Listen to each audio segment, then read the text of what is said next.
Okay, talking the winning screenwriter Chase Yancey. Sallie is the feature script. It's about a dog in the Civil War and kind of his experiences through the eyes of the dog, right?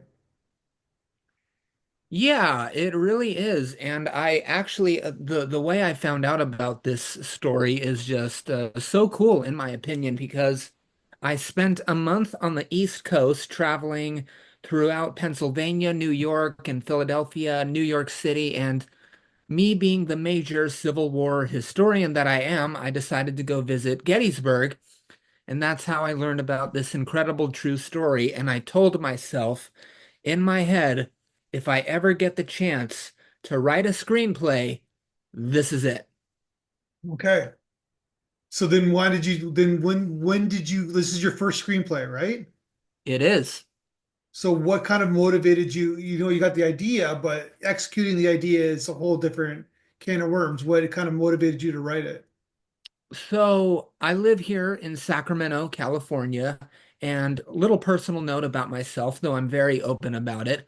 I'm on the high functioning end of the autism spectrum, and there's a great Okay. program out here in Sacramento called DDSO. It's all about, um, let's see, people who are learning disabled or, a little bit neurodiverse, so to speak, Okay. who really love filmmaking. And I got the opportunity to join that program, and they taught me everything I needed to know, or almost everything I needed to know about screenwriting, because before then, I didn't know you had to format everything. I didn't know that screenwriting was so Yeah. different from writing a book. Um, yeah, man, and that in itself was a real journey, learning what it is to really write a film, actually. And how long was that class? How long was that class? What do you mean Class, the exactly? introduction, how long was it? Because there's a lot to learn, right, within screenwriting. Yeah, it took me, if I really had to guess, like learning about how screenplays are written, like 2 to 3 months or so before I really started to like get to work on it, so to speak. Okay. Yeah. And then, so there's structure, right, which I guess you learned, but then there's also like plotting, plot points, kind of like first act, Character second act, arc. third act, right, Yeah. etc. Yeah, there really is. And honestly, I think not to sound like I'm bragging or anything, but I think that stuff came to me fairly easily. The real challenge for me when writing this screenplay was it's kind of a part A, part B answer. I would say part A was learning to not write words in the past tense, like no ed or ing words. You gotta Yeah. get those out of your vocabulary for screenwriting. Yeah. That was pretty difficult and had to train my brain to catch that stuff. But even more difficult, and this is honestly something that's kind of difficult for people who are not involved in the filmmaking process or the screenwriting process, and that is to not write emotions and to trust the actors to know what to do. And that's very difficult to understand at first, but I really believe that when you write emotions into your screenplay, you limit the actor's freedom and therefore get more of a forced or stale kind of performance out of them. And I want them Yeah. to have that kind of Sub freedom. Subtext and depth, I guess, right? Exactly. It's called subtext, basically, as you know, like it's like let the scene play out as it is and let the audience experience the emotion through the scene. You don't have to tell them what to think, Yeah, you don't right? have to spell them out or spell it out for them, you know? Yeah, exactly. You don't have to spell it out for them. Yeah, exactly. Or It's spoon feed it to them, I guess. okay. So have you seen the film Horse, the Spielberg film? I have, yes. Yeah. That is one of my all-time favorite films, and it is a criminally underrated Spielberg film. So this obviously there's a parallel with this film with Warhorse, I guess, right? Absolutely. Oh, yeah. Yeah. Because if anybody doesn't know, it is a very good movie. It's actually based on a book, and then it was a musical, or not a musical, but it was a maybe it was a musical. It was a Broadway show, which I'd Hmm. love to see one day. and then So would I. Spielberg, what he tends to be doing in the last 10 years, like making famous Broadway shows into movies. Um, Yeah, I think he did that with West Side Story a few That's what years ago. that's what I'm saying. Yes, that's what I'm Yeah. referencing. So then Warhorse they made into a film, which was, yeah, it was a very good film. I think it was nominated for Best Picture, but it didn't have that kind of like Saving Private Ryan pizzazz, I guess, right? But it's a really cool film, and it's like so basically it's told through the point of view of a horse during Uh-huh. World War II, right? So Yeah, and my these all the screenplay battles. takes quite a bit of inspiration from that film. Yeah, so then this obviously this is when I first read your script, I thought, okay, this is war horse, like for the Civil War, I guess, right? More or less, and it's for a dog or from the point of No, view of of it. course, instead of a horse, because Yeah. a horse is a whole different thing, right? Like it's serving as the war, but the dog is like kind of like more of an observer, I guess, right? Yeah, more or less. Yeah. Yeah. So basically, so what like that? So then that so you when you're traveling, you just like love this story, and it's like I guess it hasn't been told yet. Have you looked at it? Is this movie has this been told anywhere else or So it was adapted into a book, but I didn't use that book for any of my historical research. So okay, I'm good on that end. But okay, yeah, it was turned into like a small children's book. As far as I can tell, that's all there is. okay. Oh, it was a children's book. Okay, gotcha. Okay, so tell me about the process of writing it then. You got the structure down, so like how is that? Did you have a routine? Like did you like kind of go away for a couple months? Like what was the process? No, I really don't have the affordability to go away for a few Yeah. months. I'm a poor recent college grad, so but Yeah. let's see. Yeah, man, I mean, really, I just kind of set aside like an hour each day for like, I don't know, what was it, 4.5 months or so to write, to just turn on my computer, turn on my MacBook Yeah. and kind of use the research or the historical research I've done and to turn it into a screenplay. Gotcha. And so then basically, so then you just like do you have family, friends who are cheering you on or So after I finished my first very rough draft of yeah, the screenplay, I sent it out to multiple friends, family members, and yes, several of them have read it and have, not to sound like I'm bragging again, but yeah. have absolutely loved it. So yeah. Yeah. But they do they have like that they have like they have like norm they call them we call them normies, right? Non-film people. Were they like just normal like kind of average people while reading a script? Yeah, more or less. And they're Okay. certainly not, excuse me, as much of a film buff as I am. So, Yeah. yeah. But they just so tell me about after the rough draft. Did you do like a lot of rewriting? Yes, there were several rewrites. One major rewrite focused on getting rid of ed and ing words. Like I said, that Yeah. was that was quite time consuming. Um, but yeah, after that, I think it was about maybe 2 months or so of working on rough drafts or so. And I finally decided to hop on the Film Freeway and submit it to festivals. And I submitted it to the Sacramento International Film Festival, which it did really well at. And I had a phenomenal time at that festival. It got rejected from a few other festivals, which is Yeah. fine because in this industry, rejection is the name of the game. But then, of Well, course, it it's was, one of the names, I guess, but yeah. yeah. But so tell me about the Sacramento Fest. What did they do? What did they do? Did they read your screenplay or anything like? What did they do? Now they didn't read it. They told us through email that they had over 1,000 submissions or so, and only 100 of them were chosen. So you can't possibly read all of those. That's crazy. Yeah, But yeah, so gosh, the Sacramento Film Festival, they went all out, and nothing against, the feedback festivals, of course. You sure. guys are great, but um, yeah, man, it's just a real showcase of how Sacramento is really getting involved in the film industry. Everybody talks about Hollywood, of course, but Sacramento is like kind of like right behind Hollywood, I would say, like in the film world. And it's so exciting to see. They had me at their festival, which was located at the B Street Theater here Yeah. in Sacramento, and it was for 2 days.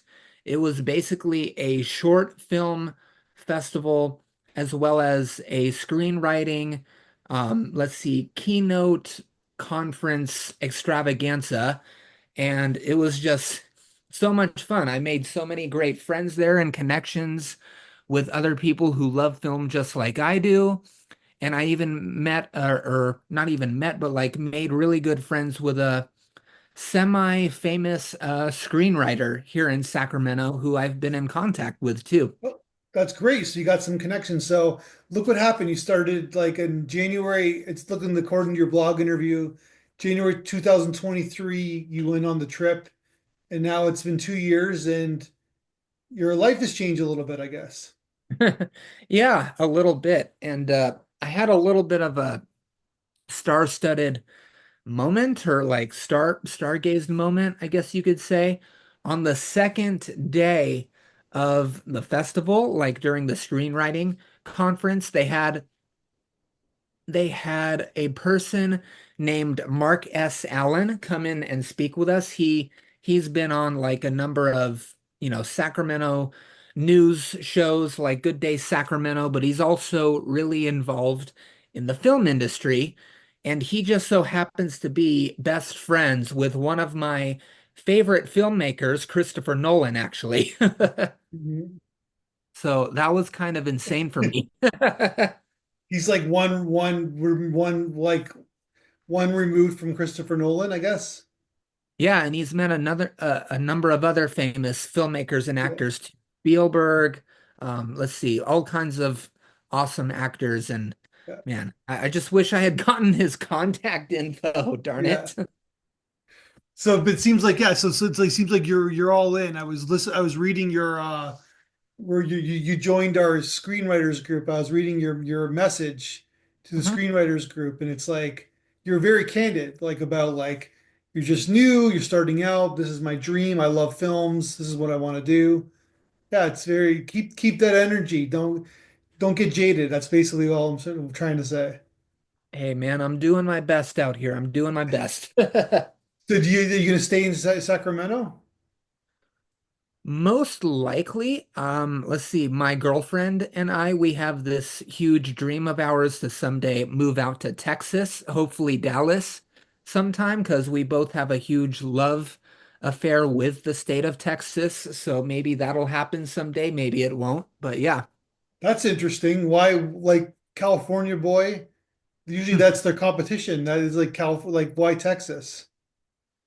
Well, let's see. I don't want to get all into politics, Taxes? but Yeah. but some of it is politics a little bit, but it's also cheaper cost of living in Texas and Yeah. better food. Let's see, cooler people, I would say. Yeah. In the And Bay Area, I don't know. I would debate that. I'm an outsider though. So yeah, I mean, I don't know. I love San Francisco, but it's I don't know, man. It is a little overrated in some ways, if you ask me, but that's just me. I don't know. yeah.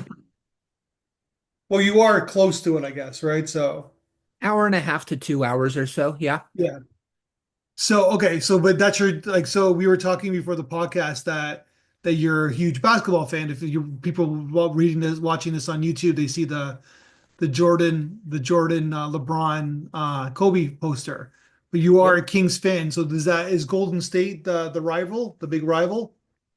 Yeah, absolutely. But you also brought up before the podcast the 2002 Western Conference Finals. So I would also say the Lakers? Lakers are Yeah. the major rival as well. Yeah. Yeah. But then like but then you guys are kind of like the underdogs in a sense, right? Small town, the cow town, right? They call you guys the cow town? Yeah. Phil Yeah. Jackson gave us that name, and I'll never forgive him for that. No, I thought that was always, did Phil Jackson actually name it? Like, I thought that was always the name of the city. I think he said it in like some kind of an interview at some point. I'm Yeah, not exactly he's the sure. Zen master. He's just like he's a Yeah. Buddhist. He's just kind of like he's a manipulator. He's just like he's getting the rise out of the city, right? So Yeah, more or less, but yeah, we Kings fans, we've had a rough, what has it been, 20 some odd years now or something? yeah, I mean, except for like a few years ago when we made it to the postseason for the first time, but you know, I don't know, you're gonna make it this year too. So yeah, man. fingers Really, crossed. really hoping, man. So then, okay, so you got the script. Like, so what are you? Because you went through the gauntlet with us, so you got feedback from us. Then I think it was Jessica who did the consultation with you. Did she help you? Like, did she guide you within the rewrite? Like, I'm just curious about that for you. Yeah. So she actually suggested that I make a small change with one of my characters. One of the characters actually, spoiler alert, so Yeah. to speak. They had a great grandfather fight under Colonel Washington during the Revolution, Okay. and I actually put quite a bit of dialogue about that in the script. And Mhm. Jessica, while she was going over some tips she had for me, she said, you got to dial it down with that a little bit, or else in real life, if that had happened, the soldiers would be making fun of that character all the time. So I dialed that down a little bit, and yeah, that's really it. Gotcha. And then so, but thematically, what are you trying to say with the script? Like, what is there like what's the message? Heroes come in all kinds of different shapes and sizes, and sometimes friendship comes in the most unexpected ways, especially when in a dangerous conflict like war. So there's like, but also there's the north south. So is the Sally like venture in both sides of the conflict? Nope, just the Union Army. So the good guys. Yeah. Sorry, the winners, I guess I could say, right? So Yeah. yeah. So then they see like kind of like the point of view of like because it was a pretty nasty war. It was a nasty war, right? Like a lot of people Bloodiest died. con the bloodiest conflict in US history. Yeah. Sure. And it was against each other too, right? Yeah, Americans versus Americans. Yeah. You don't see that happening again, do you? Oh man, I think we're gonna have like a little bit of a cultural war, so to speak, but Well, that's already happening, right? So, yeah, more or yeah. less. But no, I don't think I highly doubt it's gonna turn into something as awful as a civil war. At least I'm crossing my fingers, right? Yeah. But something's got to calm down a little bit. I'll just say this. Coming from the historical knowledge I have, if any of the listeners out there right now think that this is the most divided the US has ever been, Yeah. you are wrong. The American Civil War and the time period before that was 100 times worse. So Yeah. if we can recover from that, we can absolutely recover from this. Gotcha. No, but that's sort of the point I wanted to make is that because people are watching, like say the film was made or reading the screenplay, we're reading it from the lens of today, right? So like Sure. even every war movie or historical movie we watch, it's all about what's happening, the parallels that are occurring in today's time, I guess, right? So Sure. Well, I guess you could say, like I said, friendship comes in the most yeah, unexpected and surprising places. And, like I said, I don't want to get too political, but yeah, I guess, I guess a possible message one could get out of this is that if they're, a little bit more to the left, that doesn't mean they can't become friends with a Trump supporter or vice versa or something. exactly, yeah.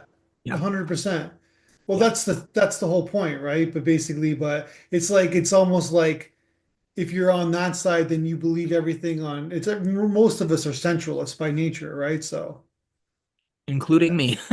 yeah.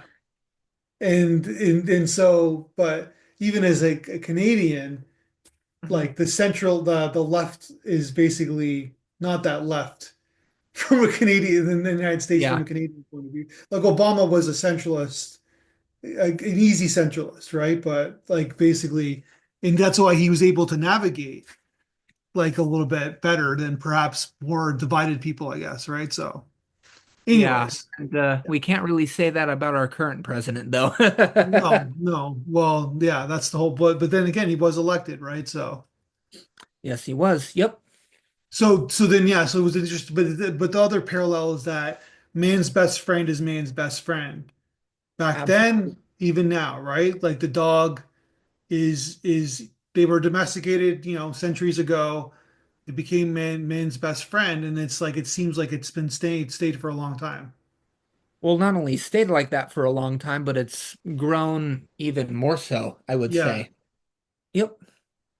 yeah, and that's sort of like we all love dogs. We like so people can really warm their hearts by Sally's kind of experiences because you know, like you don't want them to die, right? But you're Yeah, you're you're, absolutely. you're expecting that like that's like in Warhorse where like that when anytime the horse got abused of any kind, there's tears in the audience, right? And it's almost the same with your script where like Yeah. Sally is like we for some reason as humans and we don't want the dog to die. We like humans can die, but in the movie, but not the Yeah. dog, right? Yeah.